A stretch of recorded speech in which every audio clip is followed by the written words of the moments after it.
right, ladies and gentlemen, boys and girls, here we go, the Amazing Outside the Square Circle podcast. Yeah, we back again. Here we are doing our thing. We like to thank everybody that watched our last one, but we continue to build and get back. And I'm telling you, this year, 2017, we gonna have some really good guests coming on. We're gonna have some returning guys that we interviewed before, because this is like a fun, friendly fan show. And we got some boxing guys out there that love us, so we're going to continue to support them. But for now, we're going to go in on the fights that are getting ready to come up. Adrian Broner versus Adrian Granados. And also, a fight that just passed was Robert Easter Jr. If we can go ahead, I can go ahead and we can talk about that real fast, and then we can move on. I just want to say, Robert Easter Jr. to me, he is okay. Yeah. No disrespect to him. That's all I mean. Like, he has an amazing jab. He uses his length, but he gets hit too much, and he just hasn't looked spectacular to me. Yeah. He's looked good. He looked solid. A lot of people, I'm not sold yet. I'm not sold he can beat Mikey Garcia. No. You know what I mean? That's just my right now. I don't know if that can happen right now. Even if he was to fight, if Lomachenko would have come up, I think Lomachenko would give him hell. Yeah. I don't know yet. Not to say that Robert Easter Jr. cannot be that guy, because he could. He could potentially be that next star that can break out and even move up to 140 and give guys a lot of trouble and win titles in that division. But right now, I don't know. Right now, I see him and I go, it's a solid guy. Nice jab, uses his length, has good stamina. Sets his punches up well, but he gets hit a little bit too often, and he gets caught leaning in. Simple stuff like that. So, with the fight though, Cruz was a really tough guy. Yeah. So I don't get that, and like I said, I don't take anything away from the fact that he didn't get him out of there, because he was tough. He took some good shots, and he ate him like it was just not saying. He ate him like it was Taco Tuesday, and he kept coming forward like it was no big deal. Yeah. You know what I mean? Yeah. So it really good. Shout out to him. But I look forward to seeing some of the great fights in that division, because 135 they got a lot of names there. They got a lot of good fights that can be made, and I want to see them. I would love to see Robert Easter Jr. and Yuriorkis Gamboa fight each other. Yeah. That'd be a huge test, because I thought Yuriorkis Gamboa was going to go back down to 130, because like he said, like 135 was a little bit too much when he fought Crawford. Yeah. But he seems to be still staying there. So I would love to see that fight right there, because that's the fight with two guys that got to prove themselves. One guy, Yuriorkis Gamboa, 135, does he deserve to be there? Can he stay there? And then you look at Robert Easter Jr., can he beat the elite competition at 135? Right. So if he can do that, then that right there gets us everything I know against Robert Easter Jr., that he is whom they say he is, yeah, and that he deserves to move up and maybe get one of those good fights against Bud at 140. Absolutely. Another thing that I want to, before I talk about Adrian Broner, I would love to see at 130, I would love to see Tank fight Tevin Farmer. I think that'd be a good fight. That would be a really good fight. That would because Tevin Farmer got the skills to pay the bills, and right now Tank, he's hot. He's better than I thought he was. I thought the kid was just an all puncher, but he can prove that he can box, he can punch. Yeah. He's a really great fighter. So them two fighters going up against each other, I would love to see that and see how that work out. I would love to see Flanagan and Mikey Garcia. That's the fight I want to see, and I think the winners can be at the top. And I think the winner of my thing is this. I think the absolute winner of Robert Easter Jr. versus Mikey Garcia, if that fight were to get made at the elite level 135, I think that fighter next goes and fight Bud. Bud Crawford gets that winner. I mean, because either one of them guys, I think they're ready. I mean, I wouldn't get mad if they want to take one fight at 140, then take that. But I think that's just the build up for it, because that's just a great, spectacular fight. Touch on Robert Easter. I feel the same way as you, but I'm going to give you some examples, because I don't like sounding so negative when it comes to fighters. You know what I'm saying? Like, these dudes have been fighting since forever. They put their heart in this, heart, blood, sweat, tears. I get it. But I looked at him the same way I saw Leo Santa Cruz when he was younger, and it just seemed like something was missing. Now, since then, Leo's gotten much better, so I say that to say that Robert Easter can turn into that as well. Get that elite level. To me, it's distance. I just feel like Robert Easter can't control the distance very well, even though he's very long and has a really good jab. And the same way I felt about Jesse Vargas before he fought Saddam Ali. That was when I said, you know what, this kid does seem a little, he's better than I thought. So I feel like Robert Easter to me is just missing that, maybe that one big win or a spectacular win. He's just never been as good as his fans portrayed him to me. So he's not a bad fighter, like you said. He's a good fighter, but he hasn't been elite level spectacular to me. Like when I think of elite level spectacular, they didn't necessarily have a great resume yet. It's like Gary Russell. Like you could tell he has it. You know what I mean? Like he didn't necessarily have the best resume, but his skills are there. He's spectacular. Lomachenko, even starting off his career, he looks spectacular. Those type of guys, or even like Mikey Garcia when he was fighting at 126 a few years ago, when he was building that resume, you saw the talent that he had. And I'm not saying Robert Easter didn't have talent, but he didn't strike me as that level of talent just yet. But I mean, I'm curious to see what he does moving forward. It's hard for me to pick him to beat Mikey at this point, though. Mikey is an animal. Mikey was a top 10 pound for pound guy when he left the sport a few years ago, and when he came back, I mean, he hasn't lost a step. Mm-hmm. He's looked incredible. To be honest, I don't see anybody from 130 to 135 beating Mikey. I think Mikey cleans the table. The person that I would favor would be Terrence Crawford. I think Crawford might be a little bit too long and too big for him. And to be honest, part of me just feels like he's a welterweight. He has such a big frame that I don't think it's gonna be a little guy that's gonna beat Terrence if he does ever lose. You know what I mean? I do want to touch on the fight, the Broner and Granados fight, and it really, really disappointed me that Broner had to move the weight within the last, what was that? Was that about a week ago? So 2 weeks-ish until the fight, and that's just, I guess it made me even more angry because going into this training camp, Broner kept talking about how dedicated he was, how he's not taking this for granted anymore, and how, you know what I mean, like he's here to stay and yada yada, and then he does that, like he pulls that, you know what I mean? Like that aggravated the hell out of me, to be honest with you, because my thing is, when you talk that talk like that, now you need to come in at 140. Not only do you look spectacular in the fight, but you do everything right as well. You come in at 140. You know what I mean? You hopefully get a knockout for his sake when you're saying you're dedicated, you're ready, you're the best at 140. And then you go from this to an even bigger fight at 140. But we don't even know if he's going to stay at 140. I don't think he can make 140. And that's a shame to me because I don't favor him against very many people in the top 10 at 147. Like I think Garcia beats him. I think Spence beats him.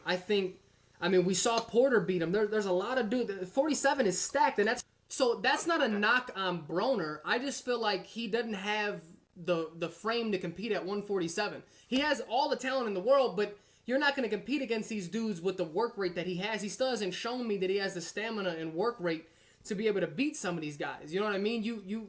Some of these dudes are very good boxers. You're not going to beat them throwing 15, 20 punches around. And that's what, this is to a different point, but that's what makes me so mad about Broner is that when he lets his hands go, he is so good. And he has a good chin. He can get hit. You know what I mean? Marcos Maidana knocked him down twice and couldn't get him out of there. You know what I'm saying? He was getting hit with big shots against Maidana and he couldn't get him out of there. And that was probably the biggest puncher at 147 at the time. So the dude has a chin. So if he lets his hands go, it's not, you know what I mean? Well, anyone can get knocked out, but it's not like he's Amir Khan and he's going to just get knocked out at any solid shot. And that's what makes me mad. But yeah, I don't know where Adrian's going after this. I don't know if he can make 140. And I think he has a really good chance of competing at 140, and he doesn't necessarily at 147. I would favor Broner against most dudes at 140 outside of Bud, but I don't see anyone at 140 beating Bud, so that's not a knock to Broner either. I gotta say, I'm a little disappointed because I bought what he was saying. I drank the Kool-Aid when he was saying. I did too. Oh, I got a nutritionist. I can weigh 135, but you guys sound picking on people. I thought, and then a week before the fight, it's like, oh yeah, 147. Okay, look, the thing is this. If you want to fight at 147, fight at 147. But let's stop with the gossip back and forth at your own convenience. Right. Because I got to be fair. If I'm going to give Canelo crap when he just was doing 1 pound, I was giving him crap when he was just, nah, it's not a title fight. I'm going to fight at 155. Right. So you fighting at a whole different weight division at your own convenience. either you grew out of the division or you're undisciplined. Yeah, it's one or the other. Right. That has nothing to say about Broner's skill because everybody know I like Broner. I think if he's focused, he gives anybody a tough fight, man. Yeah. He's God gifted. He can fight. I can't take anything away from him. But I don't know if it's a lack of discipline or if it's just, okay, I can't make it anymore. But he needs to make his mind up because he has people saying, all right, we're going to get him here. Then we start putting him against the names at 140. Then it's like, yeah, 147. So can you make the weight? I don't know if you can make the weight. Where do we put you? Are you a floater? Yeah, so that's just my opinion on the 147 thing. But going to this fight, it's going to be a really good fight. Really, and the reason why is because they know each other. They sparred against each other a few times, I'm hearing. And those tend to make for the best fights and also sometimes the worst fights for guys. You know what I mean? Because he knows you. He knows what to expect. You know what I'm saying? He knows your style.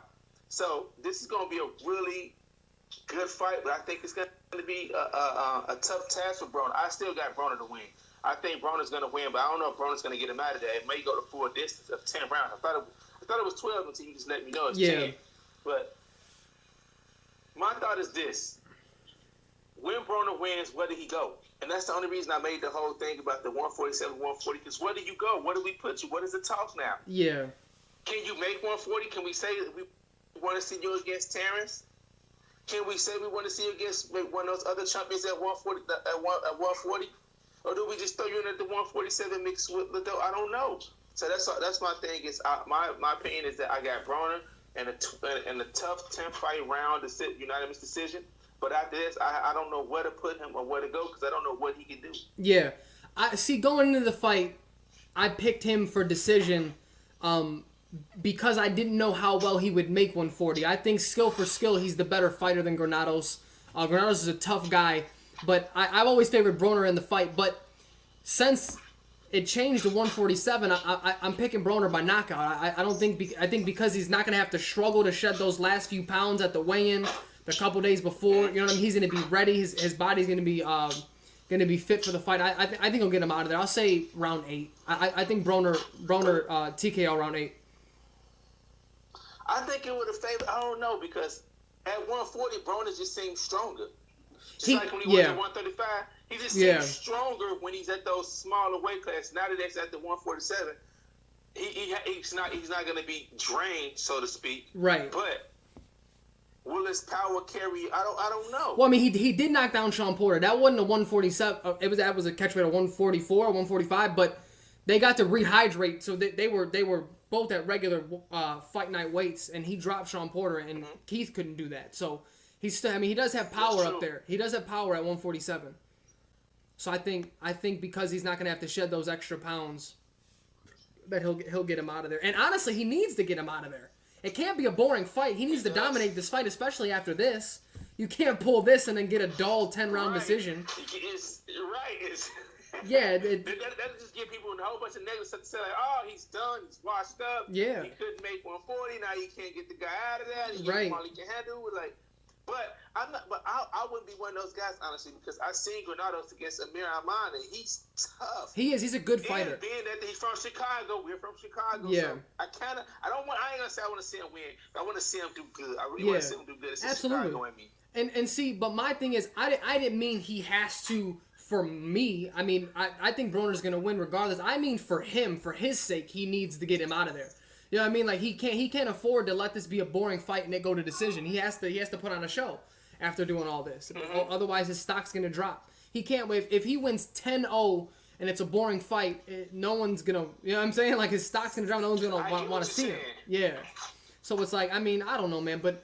We can move on. How do we feel about? I want to talk about Chavez versus Canelo. Yeah. Oh, are we are we on to that? Yeah.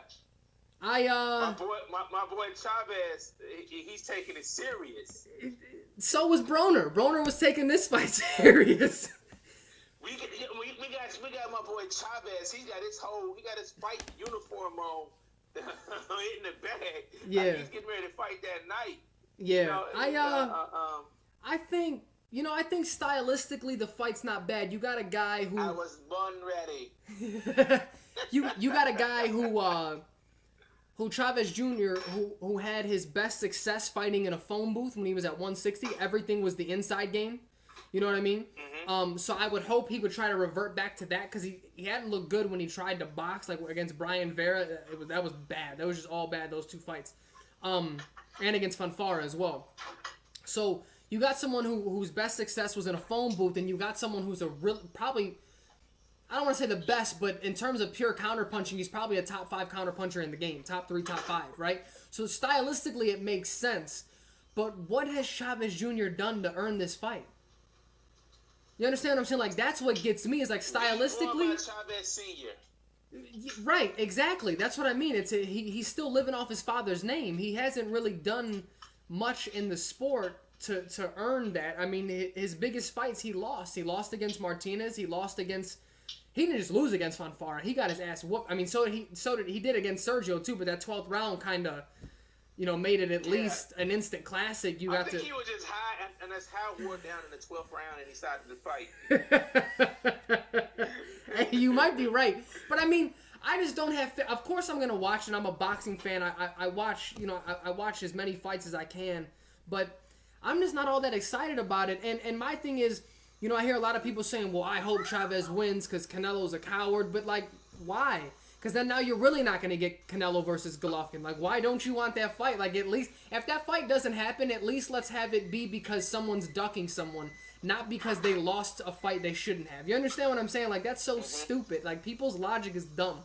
So, like, of course I want Canelo to win. And Canelo's one of my favorite fighters, but I'm still very disappointed in the fight. I didn't want to see that. He should have moved up. To be honest with you. Uh-oh. I think Canelo could probably lose this. Well, he could. This is going to be the first. When was no because and you can make your point. I didn't mean to cut you off, but when was the last time or any time that Canelo fought someone bigger than him? That's what I was on. Canelo is talented, gifted, skilled. Yeah, oh, absolutely. But top 5 pound for pound in the sport, if we're being, he's yeah. I have not seen it. We've seen him fight somebody like okay. Look, I seen him spar Gilberto Ramirez. Yeah.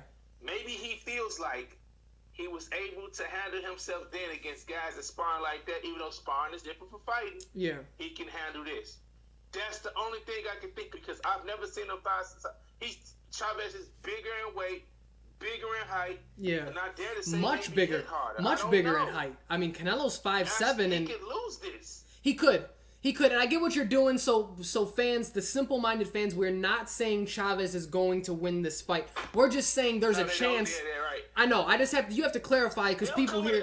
Like, are you serious? How yeah. dare you? No. That's not what we're saying. We're just saying that there's a realistic. If I had to put a percentage on it, I think I favor Canelo 75-25. But 25 is a big chance. That's not a small chance. You know what I mean? Like it's not like you're saying, oh, it's 100% he's gonna go watch him. Right. That's what we're trying not to say. This is not a guaranteed win. No, it's not. If Canelo's overlooking him, he can lose the fight. If Canelo's not there prepared, he can lose the fight. Chavez is bigger. He has a really good chin, especially fighting guys smaller than him. Mm-hmm. I mean, he took Martinez's best shots, Vera's best shots, Andy Lee's best shots. I mean, we've seen him take a lot of punishment, so he has a chin. It wasn't until he fought someone bigger than him in Fanfara, or probably the same size. Chavez weighs in at like 200 on Fight Night, but you get what I'm saying. You get what I'm saying. But like, he finally fought someone his size, and then he finally got hurt. But we don't know if Canelo can hurt him. We don't know. There's some unknowns in this fight that do make it interesting. All I was saying earlier is like it just disappoints me because there's really no need for the fight. This is a fight we could have gone without. If it would have been unnecessary risk for Canelo, you know what I mean. If you're gonna take this risk, you should just fought Golovkin. Well, my thing is, if you wanted I agree, but let's just say they wanted him to get acclimated at a bigger weight, so fight Billy Joe Saunders. You know what I'm saying? Fight someone at 160. Fight David Lemieux. And he get a title. You know what I'm saying? Fight Billy Joe, you get a title out of it. Right, that's what I'm saying. If you want to get acclimated at a weight, at least make it against someone who matters, someone that's top 10 at 160, because that weight division isn't that stacked anyway. You have two good fighters. It would have made really sense because he Jacobs and Golovkin at 154, you come up and you fight for the WBO at 160. Yeah. That would have been like both of them are UK fighters. It would have made a good flow. Nobody could have complained because everybody would have said, well, he's preparing for him. But you fighting a bigger guy who has not, like, you know what I'm saying? Like, besides B. Chavez Sr.'s son, like, I guess it's because, like I said, like, they both had the names. Yeah. So I'm not gonna watch the fight. Yes, they both got the names, but I'm just saying, I'm looking at it from Canelo's side. It's an unwarranted risk. I agree. Because if you don't go in there and just be on your A game and get it, and go in there and get on him, counter punch, and be smooth, be slick, not get touched, you can mess around and lose, and then what? Well, then maybe he wants to lose, so he doesn't fight Golovkin. I don't think he wants to lose to Chavez. I don't know. I get what you're saying. My thing is, though, because I'm a fan of consistency. If I feel this way about one thing and it's a direct, apples to apples, I have to feel that way. So it's the same thing how we were just talking about Broner, how Broner, for him, has to win in spectacular fashion. Now Canelo has to fight Golovkin at 160. What's the in September. In September and at 160. What's your excuse? It's not weight, clearly, because you went up to Super Canelo weight and decided to fight Chavez. There's no excuse now. You fought a guy bigger than you. Let's say, just for the sake of this argument, or for the sake of what I'm going to say, you dominated him and maybe knocked him out late. What's your excuse now? There's no excuse. You have to fight. So if that's the plan, yeah. To be honest with you, if that's the plan, then I forgive this fight. I can give a fuck about this fight. You know what I'm saying? It's the same thing where when you looked at why am I blanking? Danny Garcia. When you look at Danny Garcia, he fought some top 10 dudes. And you kind of complained about it, like, oh, we want Thurman. But now that he's fighting Thurman, I don't care about that anymore. He's fighting Thurman now. I don't care. You get what I'm saying? So once you box yourself in and you actually do it, then it doesn't matter anymore. But if he does this and he fights someone else in September, then that's an unforgivable act. You can't be forgiven for that. You know what I mean? Like, you box yourself in, now you have to make this move. But I think early prediction. Like I said, like if he goes to fight Golovkin after this, whether he squeaks by with a decision or however, I'll say, you know what, it's cool because he just wanted to get himself acclimated. But if he doesn't, you guys will hear me start to trash talk Canelo Alvarez, and I would, you know what, it would go from this is an unwarranted risk to smart move.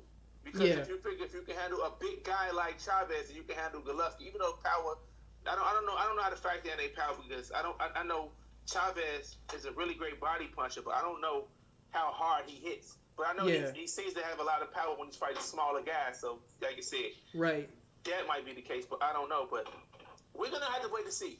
Yeah, for sure. The one thing I did want to talk about too is the Kirkland and Cotto fight being canceled. Yeah. I don't know how disappointed I'm not even gonna tread the line. I wasn't disappointed. It sucks that James Kirkland got busted up and that was the reason he got injured. That sucks for him because that would have been a good payday. But in terms of the fight, I didn't really want, like, stylistically it would have been fun. But I've been saying this. I'm really not a fan of fights that make no sense. Like, I need there to be a reason. Like, Kirkland hasn't done anything to warrant a Cotto fight. You know what I mean? Like, Cotto still has, well, from what we've seen, some fight left. He competed against Canelo. That was a good fight. Mm-hmm.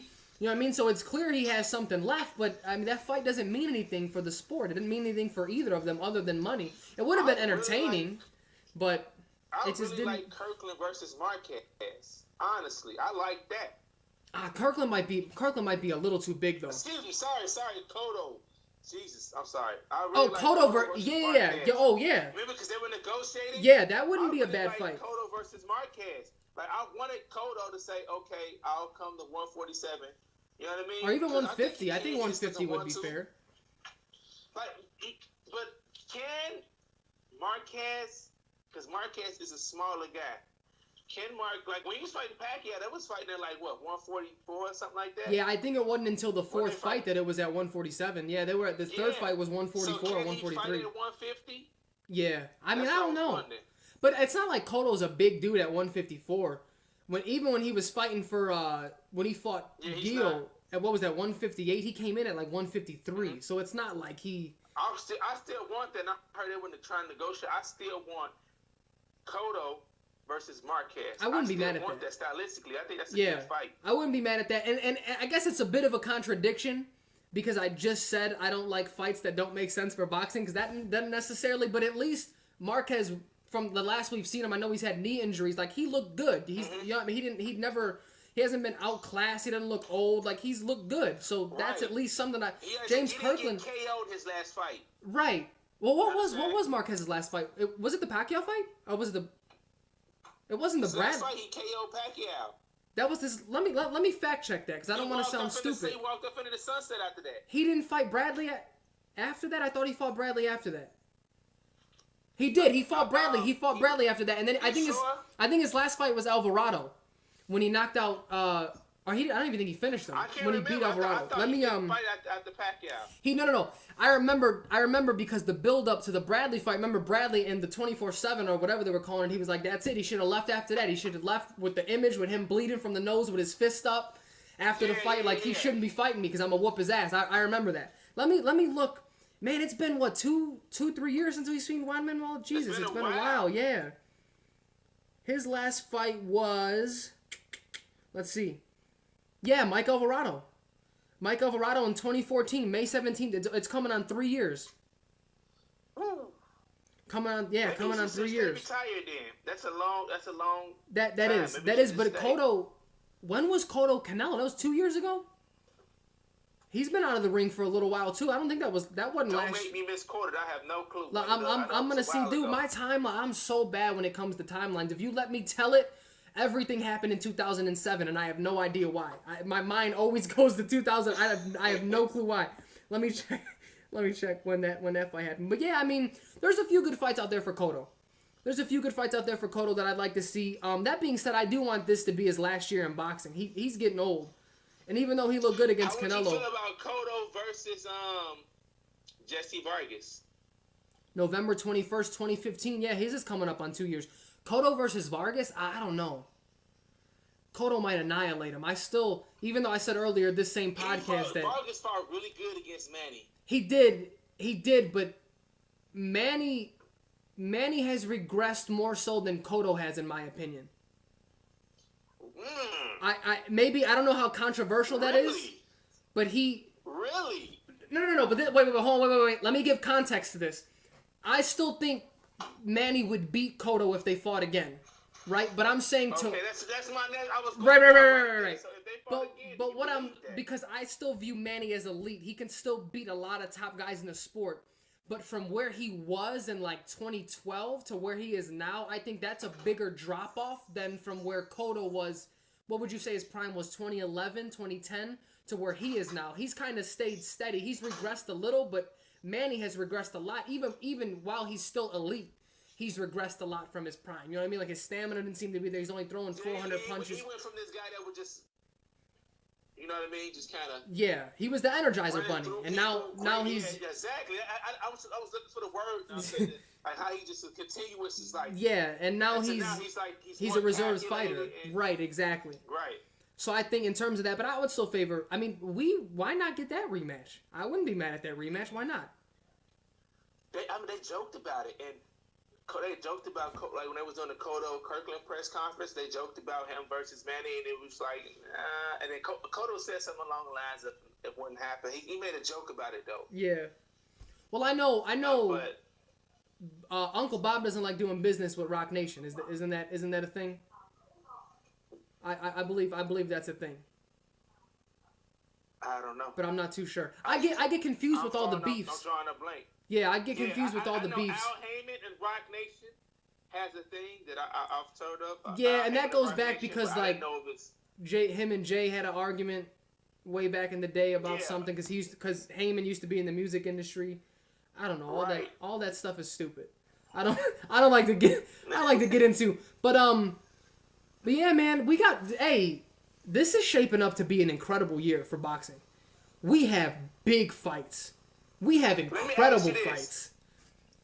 What fight are you looking forward to the most that's been made so far?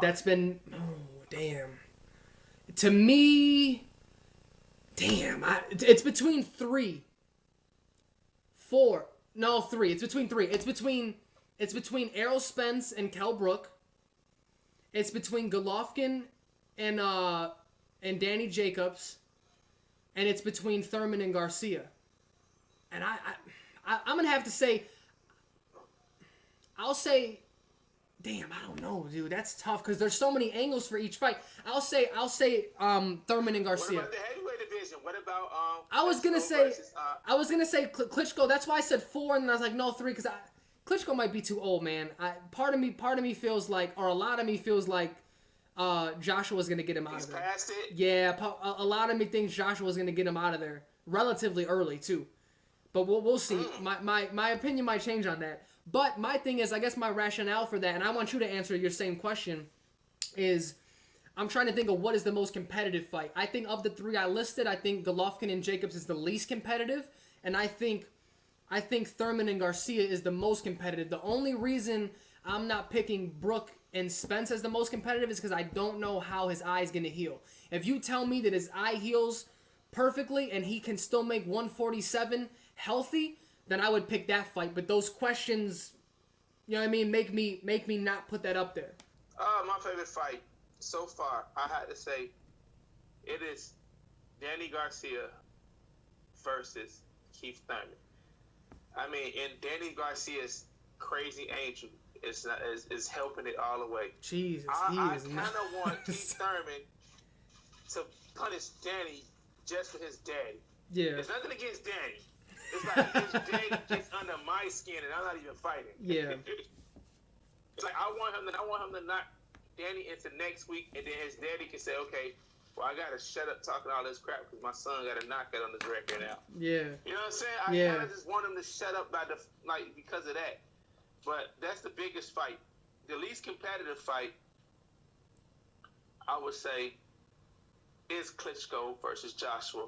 Because for the obvious reasons, we don't know what. Last time we seen Klitschko, he threw like 13 punches in one fight. Man, you're not lying. You know what I'm saying? That was, yeah.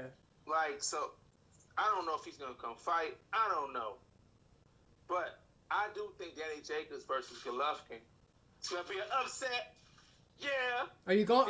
Are you picking Danny? I got you.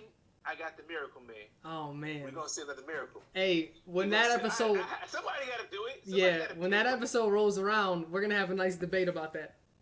We are. We're gonna have a nice debate about that. Why I have a lot of juicy facts on why I picked Danny Jacobs. But this Kel Thurman. What am I talking about? It's getting late. It's Earl Spence versus Kel Brook. I just need to know if Kell Brook can make 147. Right. That's what I mean. I need to know that. Because if he makes it, but he has to pull a Canelo, he has to cut his beard off and get naked. You know what I mean? Yeah. Just to make the weight, then I don't know what type of fight we're going to see, man. Yeah. You know what I'm saying? But skillfully, man. Skill for skill. Stepping against Earl. I'm skill for skill. He makes it fine, like he been making it. He's healthy. He's strong. We gonna see a battle. People that thinking that Earl is gonna just steamroll this guy in 3 rounds. I got another thing for you. I think this fight will be really good. I don't think he's gonna get steamrolled. Even if Earl wins, Earl is gonna have the best fight he's ever had so far. I'm gonna go ahead and say this: if there was a way to guarantee me that he can make 147 healthy, I'm picking Kell Brook over Errol Spence. If there was a way you could guarantee me. Realistically. You know, me I hear. I have to fight me mandatory. I hear them ready. I have to fight me mandatory. hey, but let's end it, man. This was a fun podcast. Hey, thank you guys for listening. Thank you guys for watching. I actually got to get back up putting these on SoundCloud. I be forgetting that. My mind's all over. But I got to, because I know a lot of people who, YouTube isn't the most convenient for them. So I'm gonna start that again with this one. So, like us on Facebook. We got a Facebook page. Like us on Instagram. I lied last time and said I was starting a Twitter, but I am this time because I have time this time. Share this video, like this video, let us know what's up. We're always open. We message back, we comment back on Facebook and Instagram, that's and we'll have conversations. Yeah. So primarily, and the thing that's cool, this is what's dope, is that when you follow both, you're going to get different material with both, because Dennis mainly does our Facebook, and I mainly do our Instagram. So sometimes I'll post the things he has on Facebook, but I put a lot of my own content and things that are going. So you're gonna get two different things, which is, you know what I'm saying? Like, I know a lot of people, they have a Twitter and a Facebook and an Instagram, but then it's all the same shit. It's like the same posts are all connected. Like, ours isn't. We're posting different stuff, so it's cool. You get, you know, fresh perspective and fresh material on both pages, and we, you know, he answers. I'll answer back on Facebook and Instagram. He answers back on Facebook and Instagram. So we're always here. Always open for criticism, always open for praise, whatever you guys need. Dennis, any last words? Hey, man, you guys continue to watch us. We'll continue to put out good content. Thank you. I appreciate you.